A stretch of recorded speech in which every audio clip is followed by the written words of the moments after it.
Hello दोस्तों, आज हम लोग पढ़ने वाले हैं कॉम्प्लेक्स एनालिसिस में कैंची इंटीग्रल है, जिसका फॉर्मूला आपका ये होता है। ये वाला आपका फॉर्मूला है। इस फंक्शन में आप चेंज कर देंगे डायरेक्ट, ये फॉर्मूला आपको याद करना पड़ेगा। जब इस फंक्शन में आप चेंज कर देते हैं डायरेक्ट ये लिखना पड़ेगा। तो आपका एक फॉर्मूला आपको याद करना है। आपको पहले क्या करना है, इस फंक्शन में बनाना है, और इस फंक्शन में जैसे बनाएंगे तो आपको ये वैल्यू वहाँ पर पुट कर देना है। जैसे ये आपका एक पहला क्वेश्चन है, आपका ये पहला क्वेश्चन है। पहले क्वेश्चन में हम लोगों ने क्या किया, जैसे यहाँ पर हम लोग जेड माने हैं, तो यहाँ पर हम लोग को एफ जेड का ऊपर एफ जेड मान लेते हैं। ऊपर वाला एफ जेड मान लिए, हो गया। इसका कहानी ख़त्म यहाँ पर। अब इसको समझ लीजिए, इक्वेशन 1 भी मान लीजिए या ना मानिए। हम लोगों ने अब इसको क्या करना है कि इस फॉर्म में चेंज करना है, यानी जेड सिंगल जेड होना चाहिए। तो सिंगल जेड के लिए हम लोग 3 कॉमन करेंगे, ये 1 है तो 1/3 हो जाएगा। तो एक की जगह 1/3 आपको याद रखना है, 1/3 हो जाएगा। ए यहाँ पर कॉमन करते हैं, F Z by Z minus 1/3 हो गया। तो हम लोगों ने क्या किया, ए का मान आपका एक ए है 1/3, यहाँ पर एफ ए की जगह पर 1/3 रख दिए। वही फॉर्मूला है आपका, ये वाला फॉर्मूला यहाँ पर हम लोग रख दिए। तो आपका क्या हो गया, यहाँ पर आपका फॉर्मूला पुट। अब हम लोग ये जो के हैं, तो हम लोगों ने इसके बाद इस फंक्शन में चेंज किया। देखिए 2 पाई आयोटा बाई 3, यहाँ पे एफ जेड है। तो जैसे हम लोग ये वाला एफ जेड है ना, तो एफ जेड की जगह पर एफ जेड, तो एफ जेड इक्वल टू हम लोगों ने ये माना है, एफ जेड इक्वल टू माना है। तो एफ जेड की जगह पर हम लोग ये रख देंगे। तो एफ जेड की जगह पर ये रखते हैं 1/3 स्क्वायर माइनस 6। तो ये होगा आयोटा क्यू, और यहाँ पर क्यू है ना, तो आयोटा क्यू का मान क्या होता है। आप देखिए आयोटा क्यू का मान ये होगा, जैसे आयोटा का मान होता है आपका √1, स्क्वायर में इसका भी स्क्वायर हो जाएगा।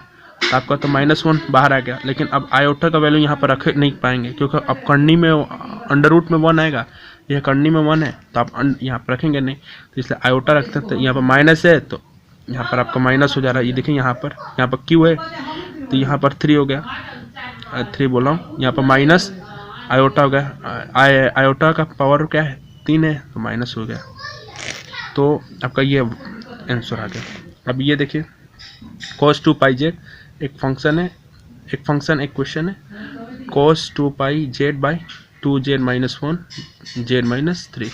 हम इसे विभाजन वाला रूल लगाएंगे इंटीग्रेशन में। आप 12th में पढ़ेंगे, विभाजन वाला रूल होता है पार्शियल डिफरेंशियल। तो उसके लिए हम लोग क्या करते हैं, ऊपर का पूरा वैल्यू मान लेते हैं एफ जेड। तो हम यहाँ पर 1 रख दिए, तो पार्शियल डिफरेंशियल में करेंगे तो इस फॉर्म में आपको चेंज हो जाएगा। एक पार्ट 2 पार्ट में चेंज होगा, 2 है तो 2 पार्ट में। यहाँ से डायरेक्ट ए का वैल्यू हम कैसे ज्ञात करेंगे, तो हम लोग ए को कैसे 0 बनाएंगे, यहाँ पर 1/2 रख देंगे तो 0 हो जाएगा। तो 1/2 रखेंगे तो ये 0, ये भी ये 0 फंक्शन होगा। तो हमें 1/2 रखे तो क्या आ गया, अब देखिए 1/2 रखने पर 1/2 -2 हो गया, तो ये 3 हो गया।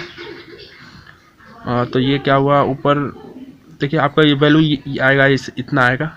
और फिर यहाँ पर 3 है, तो 3 रख देंगे, तो 3 में ये 0 हो जाएगा। ये 3 है, सॉरी ये 3 है, तो 3 रखने पे ये 0 हो जाएगा।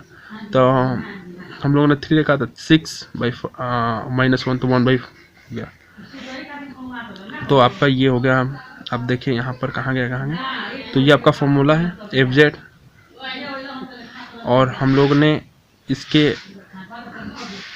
ए की जगह पर हम लोग वो रख दिए। अब बी का जो मान है यहाँ पर हम लोग रख दिए। अब दोनों को अलग अलग करके इंटीग्रल कर देंगे, इंटीग्रेशन करना है।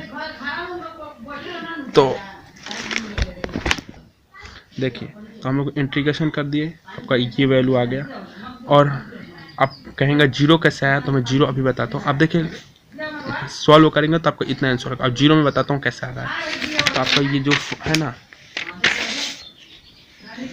ये जेड इक्वल टू 3, जबकि यहाँ पर हम लोग को मार्ट जेड में 1 दिया है। तो आपका जो रेडियस है, रेडियस यानी हम लोग जैसे ये त्रिज्या कहते हैं, तो ये आपका ऐसा बनेगा। तो हम लोग का 1 है, तो 1 यहाँ पर आएगा, तो हम लोग का 1 ये हो जाएगा। जबकि हम लोग को ये 3 दिया था, 3 तो यहाँ पर आएगा ना, तो 3 तो बड़ा हो जाएगा। लेकिन ये तो आपका ये बाहर ही चल गया। तब जो बाहर चला जाएगा रेडियस में, मतलब 1 के अंदर जो रहेगा उसी का सॉल्व कर सकते हैं।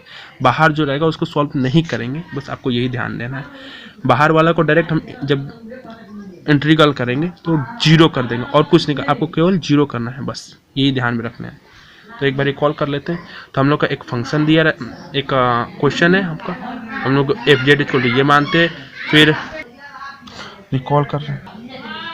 तो हम रिकॉल कर रहे हैं, तो हम बताया ना कि हाँ जेड इक्वल ये मान लिया, फिर इस फॉर्मूला के हिसाब से हम इसे चेंज कर देते हैं। जेड है तो जेड रखेंगे, ए का वैल्यू में कुछ भी आए, ए का वैल्यू यहाँ पर हम लोग रखेंगे। तो हम लोग यहाँ पर ए का वैल्यू पुट किए हैं यहाँ पर, फिर उसके बाद फॉर्मूला के हिसाब से हम लोग का ये जो होता है कि जो ए आया है एफ जेड की वैल्यू है, तो जेड की जगह पर 1/3 आया है, तो यहाँ पर हम लोग रख देंगे। आयोटा बाई 3 आया है, तो यहाँ पर हम लोग सॉल्व करेंगे, इसके बाद आंसर ये आएगा। इसमें किए हैं तो सेम वही कॉन्सेप्ट है, बस आपको ये देखना है कि ये जो है ना आपका वैल्यू जेड -3, तब जब इसका निकालेंगे तो जेड इक्वल टू 3 आ जाएगा। तो जब जेड इक्वल टू 3 आएगा तो आपको जो I1 है ये रेडियस, तो ये आपका अधिक हो जाता है, मतलब ये इसकी त्रिज्या जो भी होगी रेडियस, तो उसके बाहर जो जाएगा, तो इसका इंटीग्रल डायरेक्ट 0 कर देते हैं और कुछ नहीं कर, इसको जब इसका इंटीग्रल करेंगे तो बस 0 करेंगे और कुछ नहीं करना है। अब लोग अधिक सोचते हैं कि क्या करें क्या नहीं, कुछ नहीं करना है, डायरेक्ट 0 हो जाएगा। इसके अगले वीडियो 3-4 सवाल और हैं, तो अगला वीडियो में आपको बताएंगे, लिंक डिस्क्रिप्शन में मैं डाल दूंगा।